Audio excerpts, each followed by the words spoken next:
বন্ধুরা, তো আবার এসে গেছি। আজকে বৃহস্পতিবার। দেখো আমার গোপুসোনাদের স্নান হয়ে গেছে। আজকে আমি আমার গোপুসোনাদের একটু অন্য রকমভাবে সাজিয়েছি ফুল দিয়ে।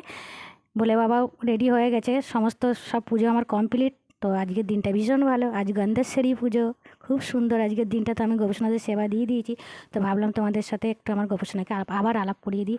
তো কালকে আমি পোস্ট করতে পারিনি ভিডিও, কালকে একটু আমি কাজ ছিল আমার, বেরিয়েছিলাম। তো যাই হোক, আজকে বৃহস্পতিবার। আজকে তো জানো বৃহস্পতিবারে প্রত্যেকটা বাড়িতেই সেইভাবে মা লক্ষ্মীরও পুজো হয়। তো আমার মা লক্ষ্মীও ওখানে বসে আছে, মা লক্ষ্মীর ঘটও বসানো হয়ে গেছে। ব্যাস সেইটুকুই তোমাদের সাথে শেয়ার করলাম। তো তোমরা যারা আমার গোপুসোনার ভিডিও দেখছো, আমার ভীষণ ভালো লাগছে। প্লিজ একটু কমেন্টও করো, আমার গোপুসোনার ভালো লাগবে। একটু রাধে রাধে বলো, একটু বলো রাধে রাধে, ভালো লাগবে। দেখবে মন থেকে তুমি দেখবে মনে কত তৃপ্তি শান্তি পাবে। একটু রাধে রাধে কমেন্ট করো প্লিজ। তো আমার গোপুসোনাকে এখন একটা গান শোনাবো। हो काना